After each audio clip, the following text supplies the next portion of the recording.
CPA Connect's intermediate level for mobile devices, mobile. And this week's focus is safety on the internet. Again, we're focusing the conversation through working on Google Chrome. Different browsers will have some different things, but it's basically the same approach. So passwords and security, it is definitely safe to have your device remember your passwords. Some people I know have some trepidation around having information sort of stored on their computer in that way. And we had a really good conversation yesterday about if someone else were to access your phone or your device, and then if they would be able to get into things. One thing that's kind of nice about the phone and the tablet is that after a very short period of time, as you well know, if you want to get into it, you've got to put your PIN in again. So those are pretty secure. Even if you lose track of your phone and you have things saved on there, if they don't know your PIN, they're not even going to be able to get past that initial lock screen. So some advice about passwords. Don't use the exact same one for every single site that you go to. I myself have two different sort of working passwords that I use variations on, different number combinations or special characters. Side note, special characters are the characters that are above the numbers on your keyboard. So for example, exclamation point, hashtag, the $sign, all those are all special characters. And oftentimes a password will require one of those in there. I definitely suggest that you make your bank password and username unique from any other passwords and usernames that you may use. Oftentimes the username will just be your common email address. But for your bank and other financial institutions, it would definitely be wise to have those be a unique sign-in, different from your others. Also, I would highly encourage everyone, even if you have them saved on your device, it's a good idea to have a written master list of your passwords saved. Written, typed, you know what I mean, like a physical piece of paper somewhere that has that information. And the only thing with that is you have to remember to update it.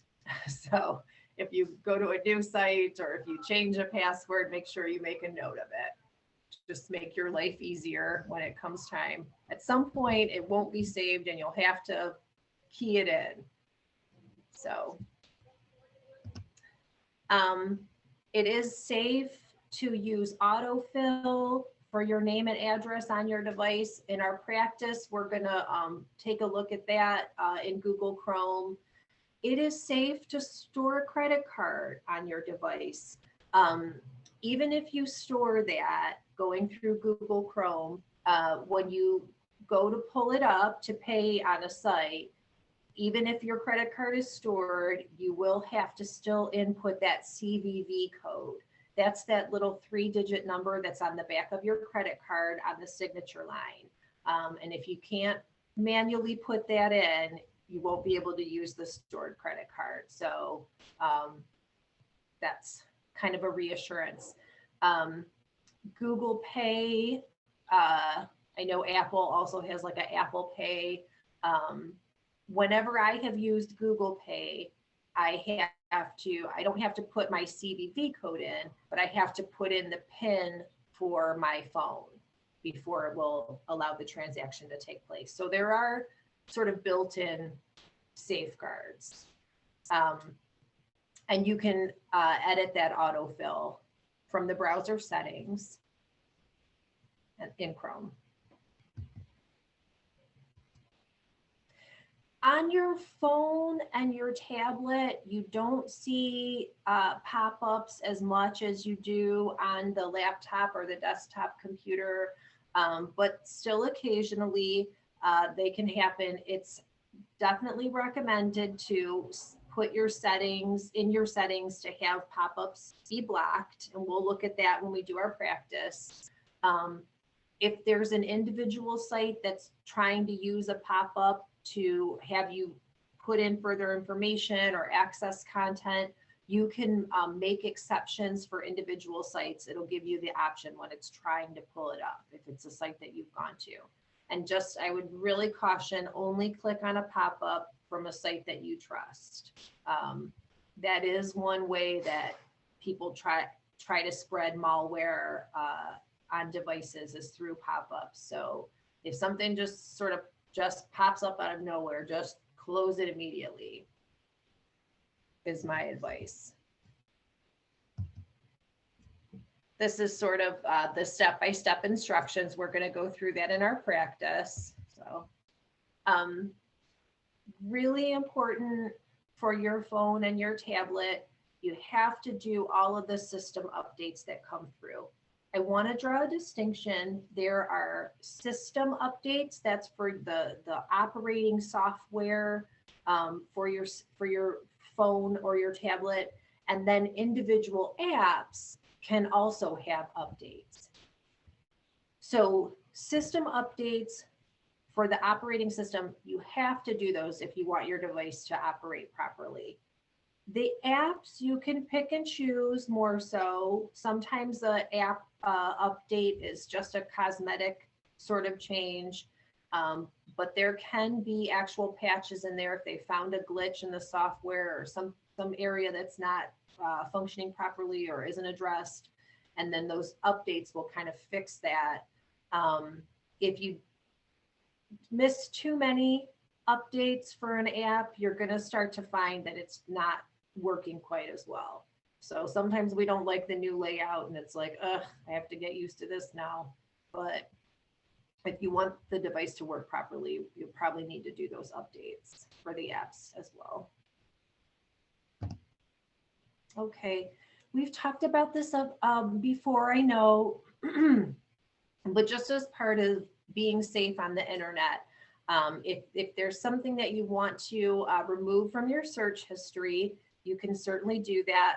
It's through settings. Again, we'll take a look at that in our practice today. You can delete individual items from your search history, a period of time. You can delete all of your search history. User's choice. A cookie is a little file that is a connection between your device and different websites that you go to. It helps the website remember your device the next time you come back, and it allows you to access the content there more quickly. It's part of like the saved login information can be part of the cookie. So it definitely helps you get back in again more quickly if it's somewhere that you go frequently. There was a lawsuit in California within the past few years, handful of years, and people were concerned about how much information companies and websites were gleaning from these little cookies about their devices. So now you've begun to see, when you go to websites, it has a little pop-up at the bottom. Not a pop-up is the wrong term, a little sort of dialog box that says, do you accept the cookies, or gives you an option to sort of modify how much information the website is tracking on you. So you generally, I think we all just kind of click accept and keep going, but you do have an opportunity to kind of go in there and finesse how much information the website is allowed to have. And depending if it's a site that you go to frequently, you may want to just allow, or you may disallow if it's somewhere you're just going one time. Again, it's a personal preference. If you do need to log your cookies, or clear your cookies, you're going to have to log in when you go back to websites for the first time. So it can be a little bit of a pain. but it can help your device to run more smoothly, and then also just kind of stop people from having your information. If you're on an incognito screen, that screen is not saving any cookies or any search history, although your history is saved to the browser server, not to your individual device, but to the browser. A word about PayPal. You know, I know I talked about when you store a credit card on your device and having to put in that little code as a security measure.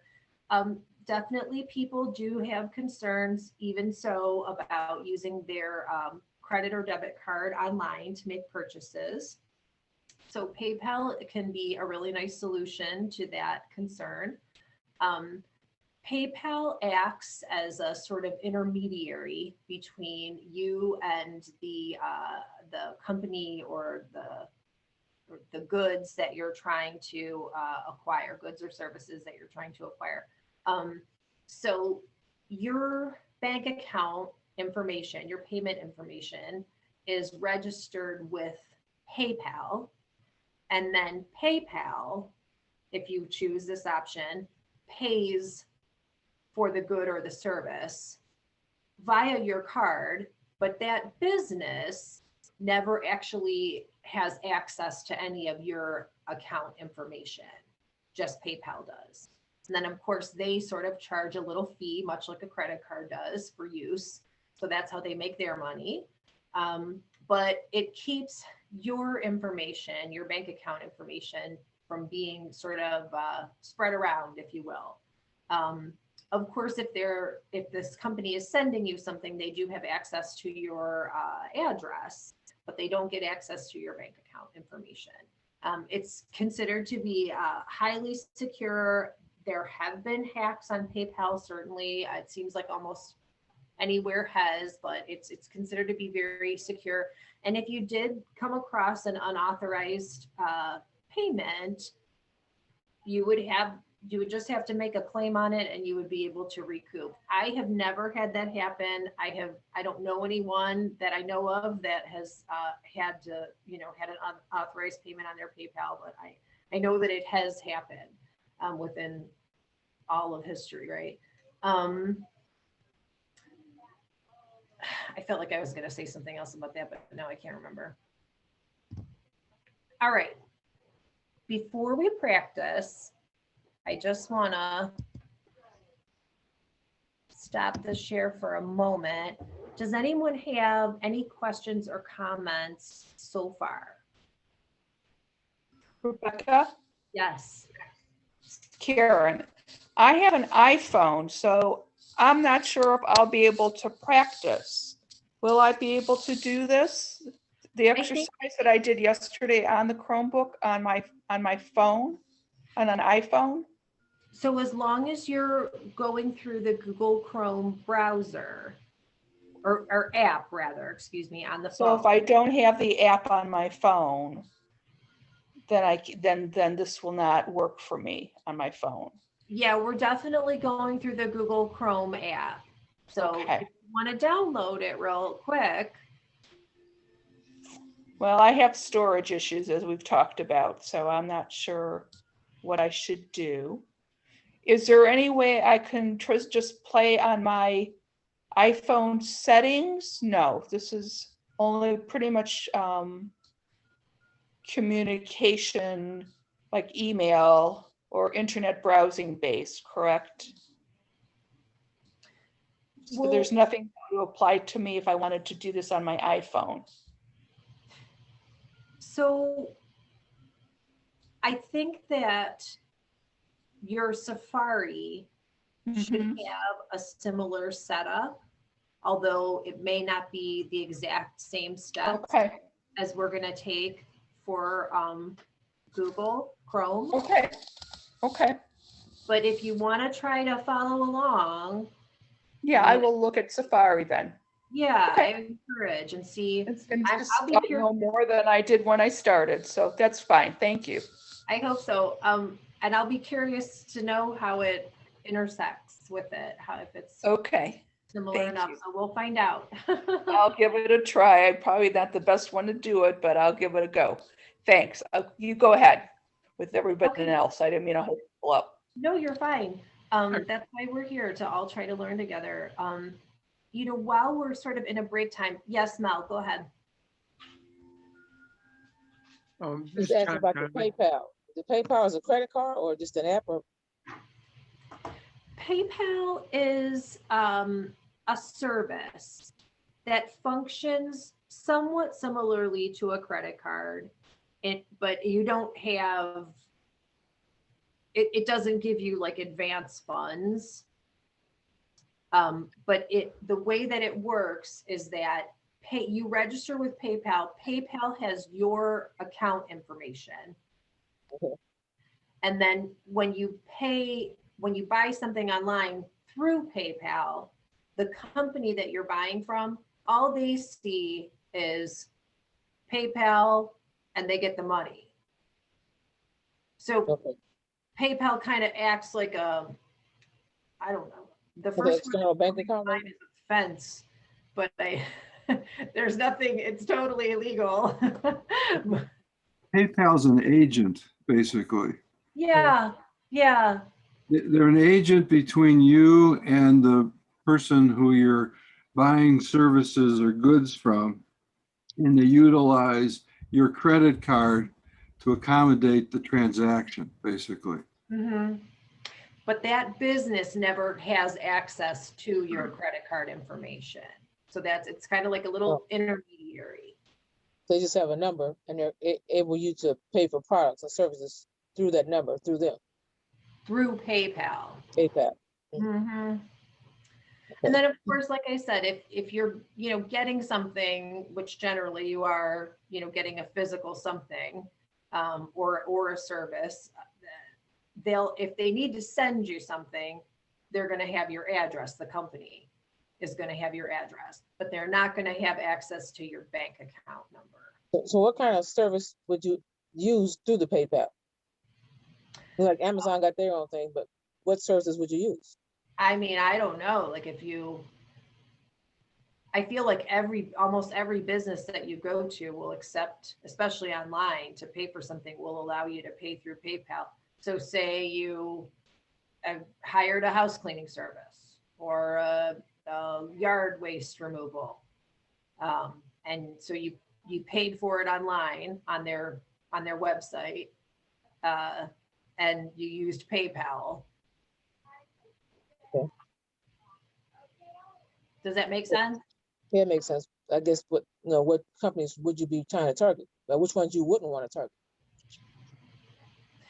Say that last part again. Which ones? What? Like if I wanted to purchase services from somewhere, what would be the best places or would not be the places I should go? Well, I think PayPal is almost like Google in its ubiquity. It's just like anywhere, almost everywhere takes it. Okay. So you just have to be careful on what site you're going to. Well, because some places look legit, but they're not really legit places. You know what I'm saying? So how do you pick and choose what places I should really be talking to or dealing with versus the ones you shouldn't? And that's, I think, kind of a question that so many people struggle with. And you can turn to things like Emily's List or Consumer Reports, or places like that kind of do say like, okay, we verified thus and such. But yeah, it is. It's like, is this? Yes, this is your first time. If you're doing it for the first time, it's like, who do I really have PayPal give this information to? Yeah. Hey, Rebecca. Yes. One of the things, and maybe you covered it in the first class, but one of the important things is when you go on these websites that you look for the little lock and HTTPS and, some of those security features also, if you're doing stuff online or if you're checking out the service that you may need for PayPal or the Cash App or I forget the other names. Those are the only ones I use. Mm-hmm. But I try to be, if I do a search on that company, then I try to be sure that the name is spelled exactly correct, and I see that little lock in the HTTPS for security before I give anybody my Cash App or PayPal or credit card information. Really good point. Thank you. Yeah. Thank you. So up in that window, you'll see a lock next to the HTTP. Yeah. Okay. Yeah. Rebecca, All right.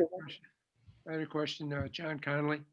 Yes. I Thank had you. a little difficulty getting online today because I forgot how to do so. I was wondering if you could just briefly go over that again, how to get online so I'm on time for the class. I'm not entirely certain if I know what your starting point is. So I'm just, Well, for example, I could go to Community Partnership on Aging and then go to Internet Connects or something like that, and usually that'll come up and I can connect that way because it's through you, right? so the way that you were getting on before, now I think I know which way to send you. So you will access the link for the class in your email. And I sent that to, oh geez, Mr. Connolly, I don't have it right in front of me. Let me see.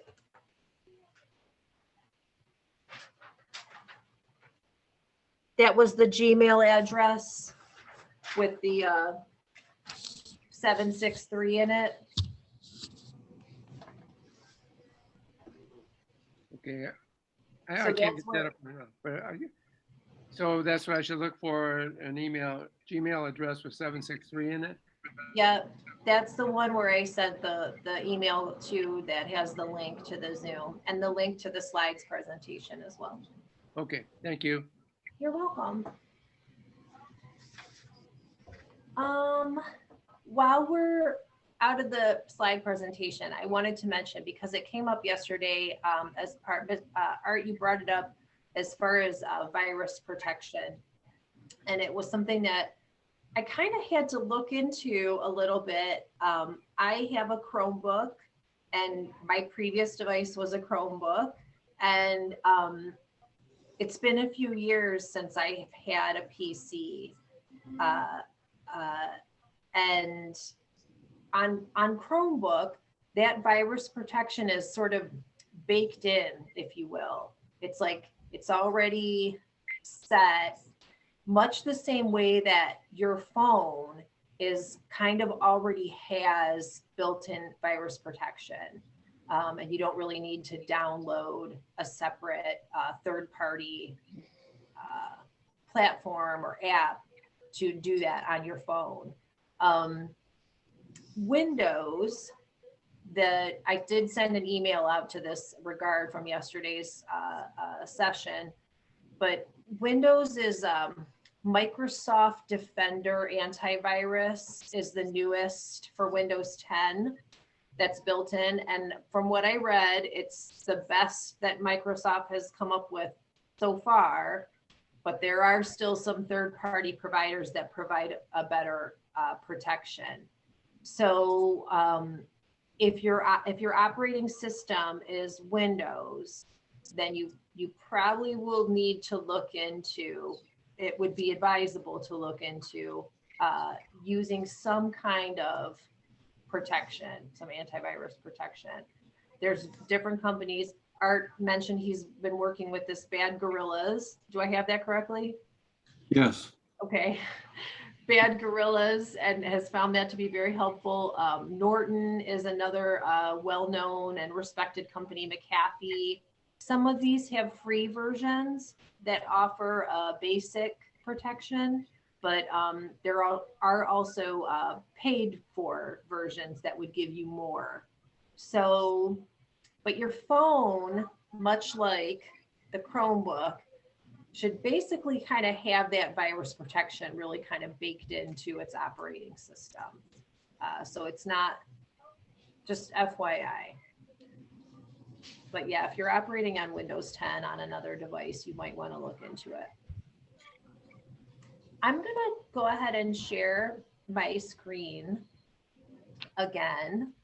Let me just check. I see there's something in the chat. Oh, okay. Just to point out, if you haven't noticed yet, in the chat is that link.